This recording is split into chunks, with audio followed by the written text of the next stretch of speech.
Hi, welcome to Loft 801. My name is Diego, and today I'm talking about Teenage Sex and Death at Camp Miasma, the new movie from Jane Schoenbrun. No spoilers in this review, but I am using footage from the trailers, so keep that in mind. I may have ruined this movie for myself because I went in with pretty high expectations. I Saw the TV Glow was one of my top 10 movies from 2024, so I was hoping Camp Miasma would also fall into that same category. It is not sneaking into my top 10, however, this is still a well-made movie and I had a good time with it. The setup is one of my favorite things about it. Hannah Einbinder plays Kris Williams, a filmmaker hired to reboot Camp Miasma, a fictional slasher franchise that started in the 1980s and has basically been milked to death through the sequels.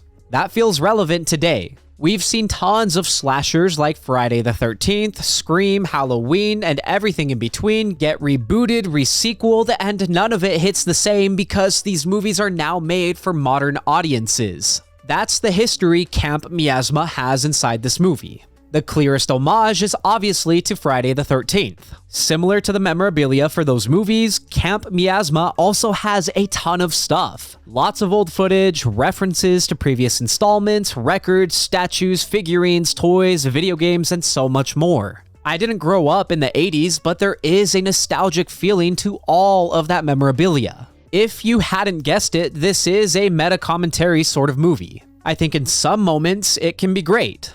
The gold standard when it comes to horror movies commenting on horror movies is certainly Scream, because it's self-aware without constantly elbowing you in the ribs. Camp Miasma is usually very on the nose. There are a lot of moments where the movie explains its own themes before I even had a chance to reflect on them. That ties into one of my issues, which is that parts of this movie feel pretentious. For some extra context, while yes, this is a meta-commentary movie about a movie within a movie, it's also an allegory for a sexual awakening. A lot of the movie plays off of desire, sexual repression, shame, queer identity, and psychosexual fantasies.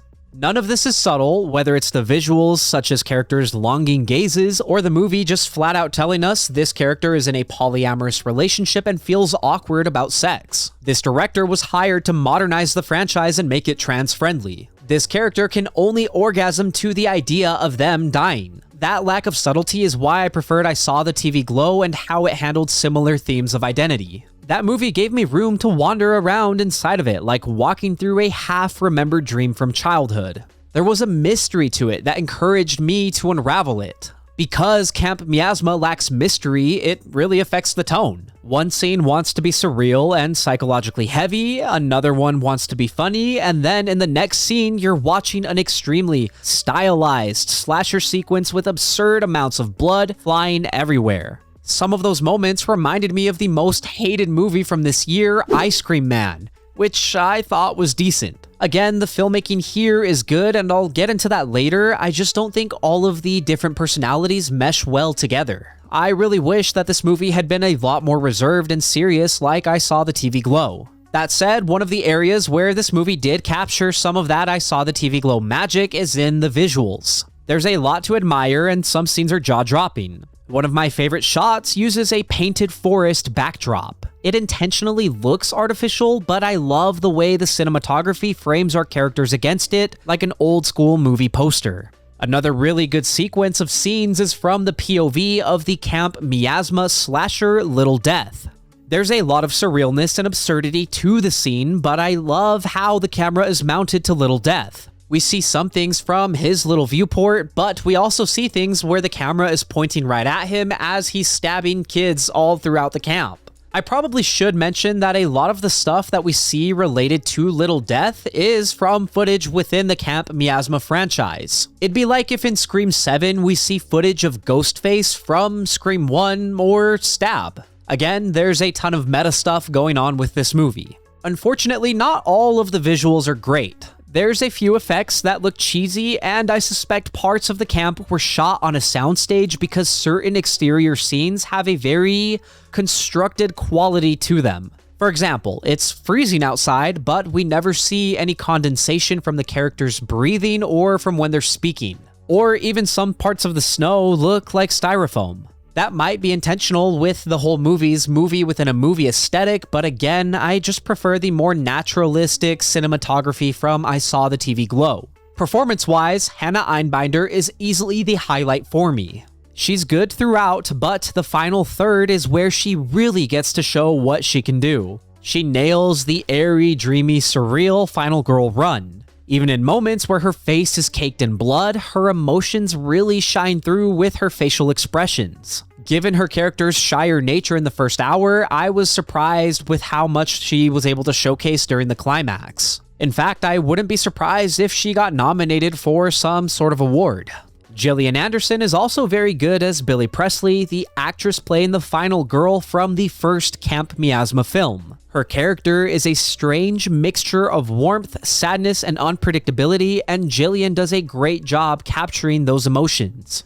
She also has great chemistry with Einbinder, and the sense of desire is believable. So while she wasn't the standout for me in this movie, she did bring a lot of quirky personality. As I mentioned, the last third is where the movie truly comes together. The cinematography gets better, the horror imagery becomes more interesting, and the themes finally start paying off in a way that feels dramatically satisfying. However, before getting there, the pacing does drag in some moments. There are scenes and pieces of footage that get revisited multiple times, and I understand what the movie is trying to do rhythmically, especially with the psychosexual imagery, but I still think about 5 to 10 minutes could have been shaved off. The final thing that I'm gonna say is that the soundtrack is excellent. Seriously, I loved it so much that I ordered the vinyl, the cassette, and the CD. A lot of the music has a surreal, dreamy quality that fits the psychosexual and more introspective parts of the story really well. It can feel hazy and almost hypnotic, like you're drifting through one of Kris's fantasies with her.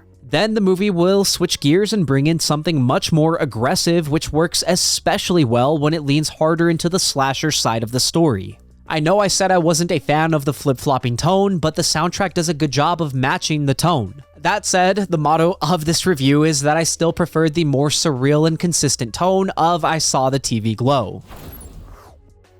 I liked Teenage Sex and Death at Camp Miasma. I know that's a crazy title, but it matches the premise and tone. There's a fantastic lead performance, some gorgeous imagery, excellent music, and a fictional horror franchise I enjoyed spending time with. I just wish the movie trusted me enough to discover more of its ideas on my own. It was too direct with its themes and tonally all over the place. The final third is what pulls it all back together. This is far from being one of my favorites this year, and I'm still unsure if I'd ever rewatch it, but if you like Jane Schoenbrun style, meta-horror, or weird psychosexual movies that get messy, I'd say it's worth checking out. Otherwise, or regardless, you should check out I Saw the TV Glow. Thank you for listening to my review of Teenage Sex and Death at Camp Miasma. If you enjoyed the review, leave a like and hit subscribe. If you did not enjoy the review, I hope little death gets you. As always, I would love to read what you have to say, so leave a comment and let me know what you're thinking. Also, if there's something you want to see reviewed, don't forget to let me know and I will do my best to get to it. Lastly, if you want to see some more from me, then you can check out my vlogs linked up above or my podcast, Good Friends. Again, thank you for watching. My name is Diego, and I will see you next time.